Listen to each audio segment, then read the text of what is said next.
as a constitutional law attorney, former senior legal advisor and personal counsel to President Donald J. Trump. Jenna Ellis believes in the rule of law and the importance of integrity in our elections. And she's ready to tackle the big cultural and legal issues facing America. This is the Jenna Ellis Show. Here is your host, Jenna Ellis. Hi, I'm Ron Coleman, a partner in the Dhillon Law firm, and I'm sitting in for Jenna today. So I guess the big news is legal news, and that works out well because I do a little bit of that. And I can't really talk about Trump in particular as a legal situation because our firm does represent Donald Trump. But I can talk about this topic in general. We are seeing a real meltdown here of institutions that once were entitled. Not only did they receive, but they were entitled to receive a certain amount of respect. It's a pretty severe meltdown, but it's not too surprising to those of us who've been involved in the courts for the last few years. Not every lawyer is involved in political cases or cases involving political figures. Not every case is political. Far from it. And that includes people such as myself and my partner, Harmeet Dhillon, and our other partners. A lot of the work we do, I don't know if it's most, I don't know what percentage it is, but mostly we do business litigation or commercial litigation. I do a lot of trademark and intellectual property litigation, trade secrets, that sort of thing. But there has been a sort of a meltdown in the judiciary. I was recently talking to another very experienced lawyer, another litigator, about a case that we had both been involved in. And we were shaking our heads at the utter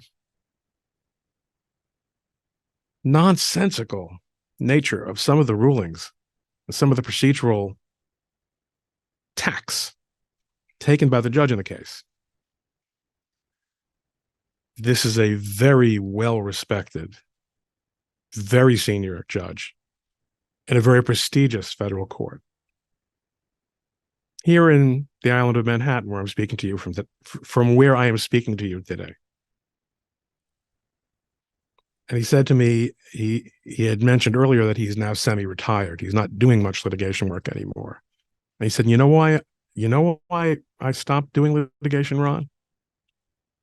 Because it seems as if there are no rules anymore. It seems as if there are no rules anymore. This is not a person who is representing Donald Trump, not a person who's involved in cases like our client, Andy No, who was brutally assaulted by Antifa members, and then when he brought them to court, they were let off the hook. These are not political cases. These are not controversial cases. This is just regular business. You see, when you let politics destroy the regularity of what you do, it destroys the regularity of everything you do.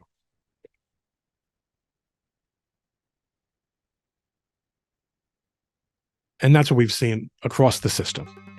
With inflation, the banking world collapse, and everything that Joe Biden is doing not to protect America, you need to make sure to secure your financial health, especially in retirement. And hey, if you're a millennial like me, that actually is sooner than you think. You need to start now, even if you are a millennial or a Gen Zer, to make sure that your financial health is actually healthy when we get to retirement. And Legacy Precious Metals has a revolutionary new online platform that allows you you to invest in gold and silver online in real time. In a few easy steps, you can open an account online, select your metals of choice, and choose to have them stored in a vault or shipped right to your door.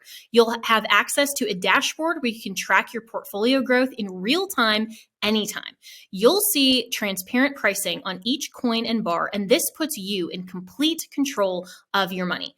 The platform is free to sign up for. Visit legacypminvestments.com and open your account and see this new investing platform for yourself. Gold hedges against inflation and against a volatile stock market.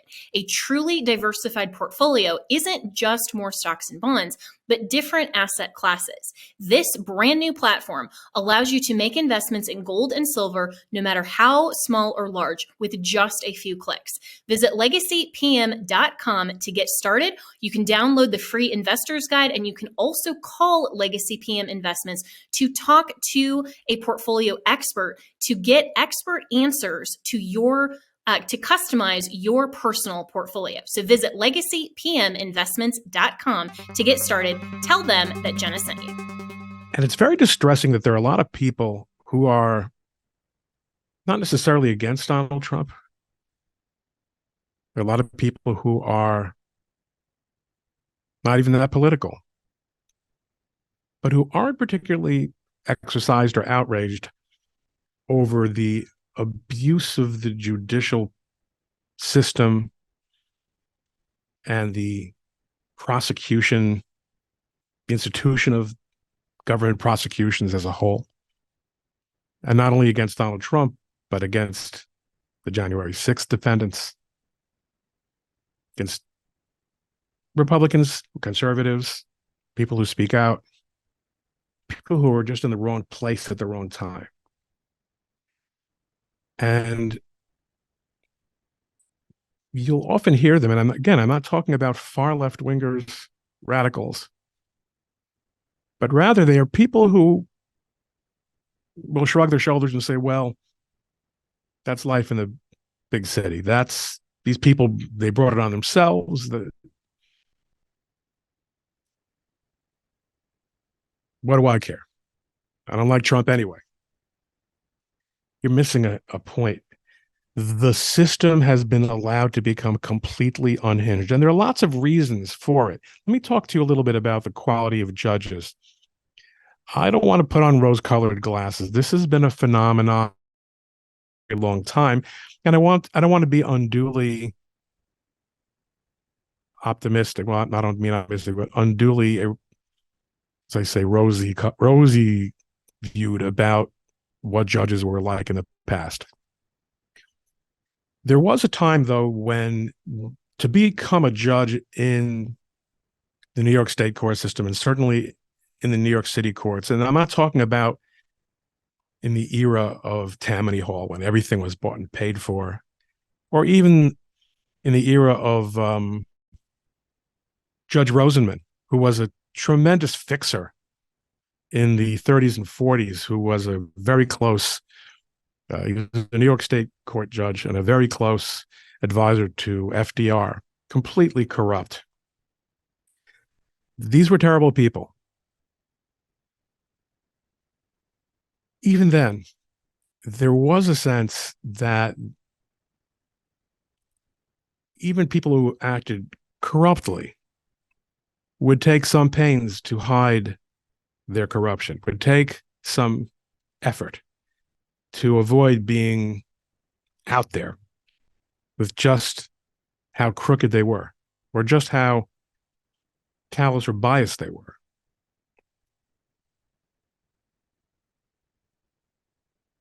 To become a judge in New York, you usually had to have something, especially in the federal system, something of a distinguished career, usually involving both government service and private practice.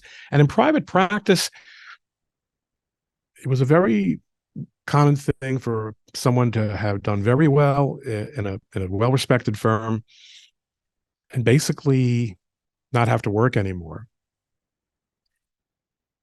And then take something of a pay cut to spend his senior decades, someone in his 50s or 60s, serving in the judiciary and drawing on his, and it was always pretty much his, not always, but pretty much, years of experience at the bar as a litigator. Today, people of that stature don't consider the judiciary. And there are a couple of reasons, some understandable and some lamentable. It's understandable that in a time when the most distinguished and successful lawyers in major firms, those who are most likely to be considered for judicial appointments by the President of the United States or by the senator or the senators from the state of, let's say, New York or New Jersey, that these people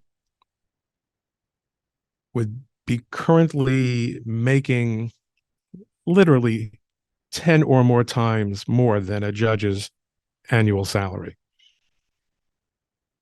Now, regular people such as you and I might think, well, if you've been doing that and you've already been doing it for 10 or 15 years, you should pretty much be set for life, right? But we do see a strange paradox, is that with some notable exceptions, most people who make that kind of money don't feel that by virtue of having tens of millions of dollars in their retirement accounts, in their portfolios, they can now turn to public service, but rather they can't imagine not making that kind of money for the rest of their lives, not living the lifestyle that goes along with that. And it's not only the money, there's a tremendous amount of power and a lot of goodies, although that's true also if you become a judge. You get lots of goodies and lots of power too. That's lamentable, but I'm not sure what you can do about it. You can't pay judges $1 million a year, much less $2 or $3 million a year. And you can't even pay them $500,000 a year. You just can't. First of all, the longstanding issue that members of Congress are resentful if judges get paid more than they do. And nobody wants to see members of Congress get paid $500,000 a year, nor should they. And besides, we know that the vast majority of them make much more than that once they're able to establish themselves through the crooked methodologies that are employed in Washington to enrich public servants. It's much, much harder for judges to do that appropriately. I mean, it's not appropriate that they do it in Congress. You know what I'm saying? So the quality of the judges has gone down markedly. There's also the effect of affirmative action. There are excellent judges of every race, color, and creed, and there are terrible judges of every race, color, and creed, and sex. But there are certainly more bad judges than ever whose appointments can only be attributed to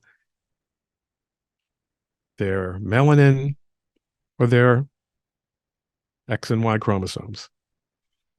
That's just the fact. Judges are worse. And they have been appointed through a process that really people with reputations, people who are more or less well-known, would never put themselves through. Let's put the money aside. From time to time, people who are kind and flattering will ask me, would I ever consider an appointment to this court? I'm not saying that they're offering me. I'm saying friends, people that I encounter. Ron, you're so prominent. Ron, we'd love to see you on such and such court. Would not for all the money in the world. When you become a public figure in the United States in the 21st century, your life is over. You may choose to make bank on your life being over, so that if you're, say, Barack Obama, you only have a third to 40% something of the people in the country who hate your guts. And institutions that run things love your guts.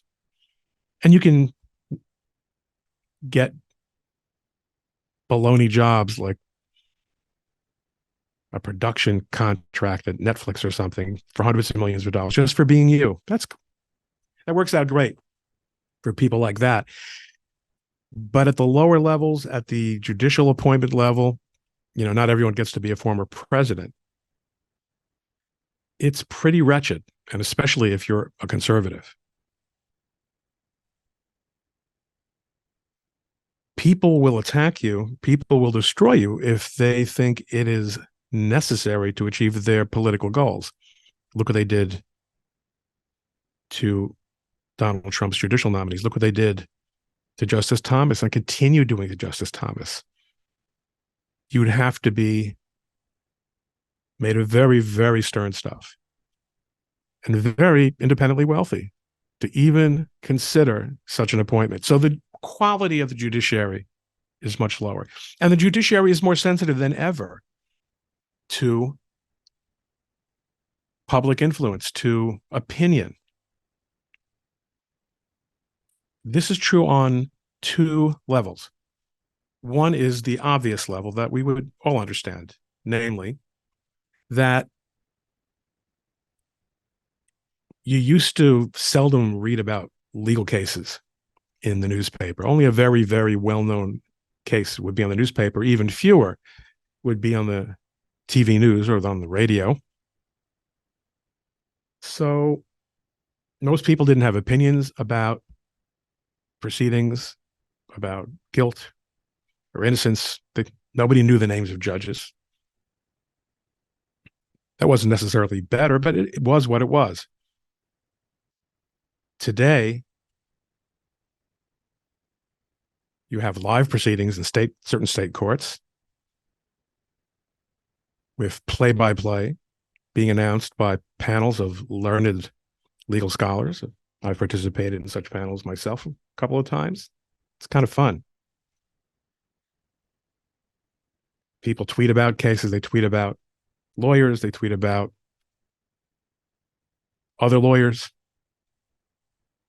There is no sense anymore that you wouldn't think of criticizing another lawyer in public. Not at all. It's fair game. That's for the lawyers, but it's also true of the judges. So you have this welter of public opinion that works its way into the judges' chambers, because by now, even if the judges aren't on social media, certainly their clerks are. And I know that as soon as I make an appearance in a case, as soon as I get involved in a case, the clerks are looking me up on the internet. But you say to me, Ron, why would they look you up? Everyone already knows you already. No, they don't already know me. They don't. But they do pretty fast because I'm on the internet. And I have opinions. Okay. That works its way to the judges. The clerks know what the judges are interested in. They know what the judges do and don't like. And it is inevitable that the judges are hearing what other clients that attorney represents. Is that attorney a conservative or a liberal? I think most judges do their level best not to be influenced. I do think that. I truly do. There's another level, though. That's something I've spoken about before, probably not on this program. It's the level of the judicial culture. When I was a young lawyer, you would very seldom hear about cases being decided outside of notable ones in your own state, which you might read about, especially in New York City, in the legal publications. So in New York, you'd get the New York Law Journal. In New Jersey, the New Jersey Law Journal, which was weekly, not daily. New York Law Journal is daily on the weekdays. And you'd see notable decisions, and judges would probably look at the Law Journal also, and they would know what else was going on, but they would also hear from their fellow judges. They'd hear about it in the cafeteria, where judges don't really eat in cafeterias generally. They have very nice chambers for that kind of thing. But bottom line is, if a decision came out that was significant but not headline making in the Fifth Circuit, even in the Ninth Circuit, in other words, federal appeals court in Texas or in California, the news of that decision might not make its way to New York for months. A consensus would not develop with respect to any issue, much less any personality, among the judiciary for a very, very long time. And it was a slow process. And I'm talking about even in the beginning years of online legal research like Westlaw and Lexis. Now, of course, everything's instantaneous. Every decision is handed down. That is handed down is electronically accessible to basically everyone, with very few exceptions. And it's reported by sophisticated networks of legal reporting, both quasi-official and official and social. And consensuses develop very fast. That's what happened in the 2020 election. Every challenge to the criminal conduct of that election, and it was criminal, and it was fraudulent, was affected by what judges had already decided in other courts. Judges were looking over their shoulders. I wasn't there to see it. I'm just telling you, this is how I perceived it as somebody who was involved in the process and who is experienced in the courts for decades. Judges were looking over their shoulders, not communicating, not texting each other, but seeing what other judges were doing and doing the same, because everyone wants the approval of his peers.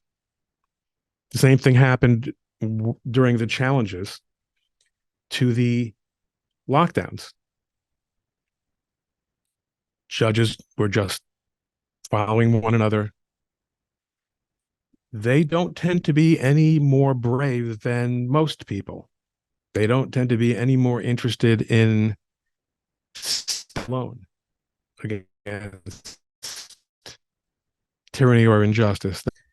There's even an argument that perhaps in order to be the kind of person who will be considered for a judicial appointment, that these days they're probably less likely. Consider, after all, the case of Robert Bork. The turning point in that process I referred to before. A person who had very strong ideas, very well developed and very well defended intellectual ideas. So judges are part of a system of opinion and consensus, and they ought not be. But when you see the cutting and pasting that goes on from case to case to case, where the same formulas are recited over and over again, and I understand, and you should understand too, that lots of cases are very similar. Many, many situations arise over and over again. But for example, in the United States District Court for the District of Columbia, a consensus developed among the judges there, and this wasn't because of social media, that all January 6th claims way going to be how it was going to get done, and that's how it did get done. This is what happens in the judiciary, and that disdain for looking at every case with a fresh eye, which has always been a problem in the bigger judicial systems, such as the New York courts. There are so many cases. There are so many judges. There are so many litigants. There's so many people and organizations and entities litigating the same thing over and over again. We're all victims of pattern recognition.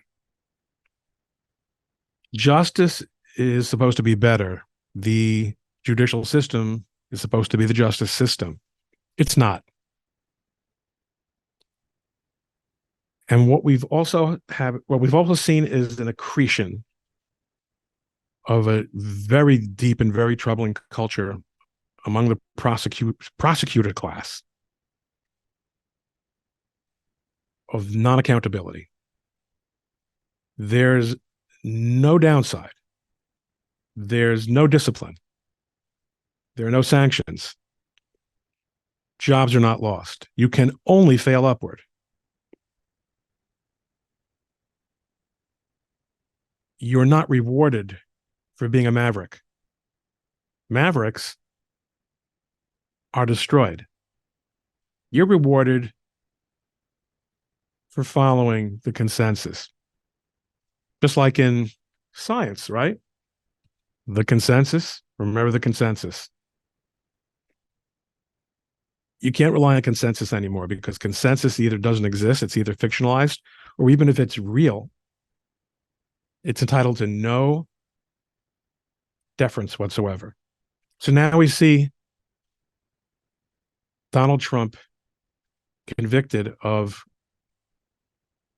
a crime such as falsifying business records based on what a judge thinks of his reckoning of the value of his home in Florida. Oh, yeah, judge in New York State Supreme Court knows more about that than the bank that lent the money. I tweeted something earlier today. Fudging, and I'm not saying anyone fudged anything, but I will tell you that fudging the value of collateral, whether on a credit application or on a periodic collateral report that might have to be submitted to a lender, is illegal and virtually universal. Banks don't care. Banks don't care. They care about getting paid. You can inflate the value of your collateral all you want as long as you are actually remain a good risk. The second you stop paying, when I say you, I mean the borrower, and it could be another financial institution, or it could be a real estate developer, any kind of business person. The second you stop paying, all of a sudden you become a felon. All of a sudden those optimistic projections, whether it's of cash flow or appreciation of real estate assets, every time you signed the bottom of that form that was submitted to the bank, if a judge or a jury or a prosecutor decide that you did so with a willful, with intent to misrepresent the truth,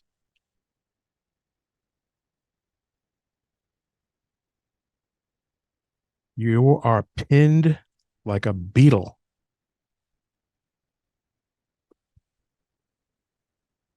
It's over. And keep in mind that in places like New York, the U.S. attorney's offices are basically Pinkertons, private detective and law enforcement agencies at the beck and call of major financial institutions. They can make this happen to anyone, anytime. It has never happened quite the way it's happening now, but it's always been there. Why didn't it happen like the way it's happening now? Because, as I said before, there was a certain fear, there was a certain respect, there was a certain hypocrisy that made people ashamed to conduct themselves like the head of the FBI, Mr. Wray, like the Attorney General of the state of New York, Letitia James, like the U.S. Attorney General, Mr. Garland. We're past that now. We're now in the era of open, quasi-Republican, small r, tyranny, where those who run things are going to run them the way they want, openly and notoriously. And you're going to like it. And if you don't, you will pay some price. This is the problem. It's a problem for former presidents. It's a problem for people who work for them, for professionals who have been engaged or would consider being engaged by them. Some of us stare into the mouth of the dragon nonetheless. Not because we're heroes, it's just because we're the kind of people who don't get the message. But this is what we're fighting. It's everywhere. It corrupts and corrodes everything. You can live it, you can live with it, or you can fight and fight and fight. And that's the fate of everyone listening to this. Thanks for joining me today. Jenna will be back really soon. Ron Coleman again. You can find me on Twitter at Ron Coleman. I've got a podcast of my own, Culmination. I have interesting guests. We have nice discussions. And I thank you once again for watching.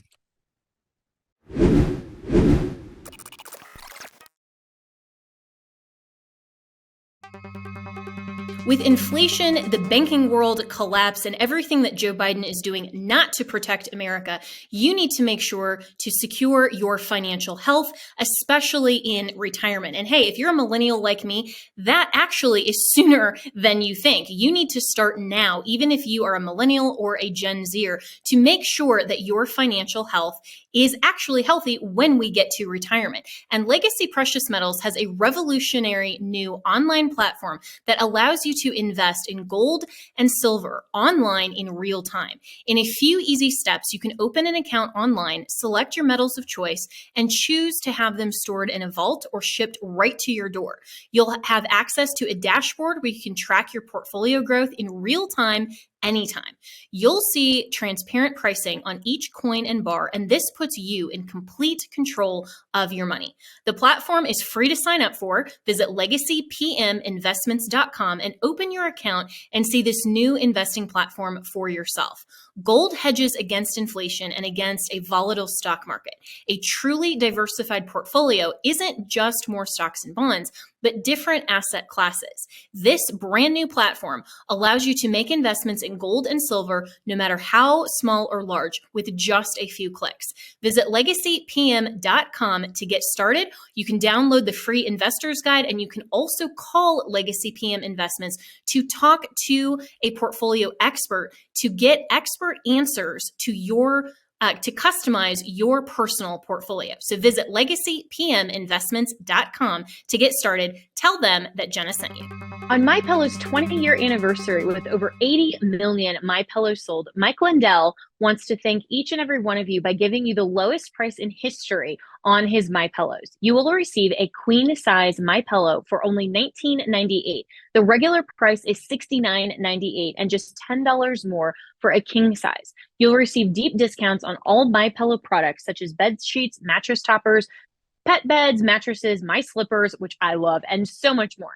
This is the time to try out some of the amazing products you've had your eye on from MyPillow. So go to mypillow.com and enter promo code Jenna to receive this amazing offer on the queen size MyPillow for $19.98. You can go to mypillow.com or call 1-800-564-8475. Be sure to use the promo code Jenna. This offer comes with a 10-year warranty and a 60-day money back guarantee. It's time to start getting the quality sleep you deserve. This offer comes with a 10-year warranty and a 60-day money-back guarantee. It's time to start getting the quality sleep you deserve. Go to mypillow.com, use the promo code Jenna.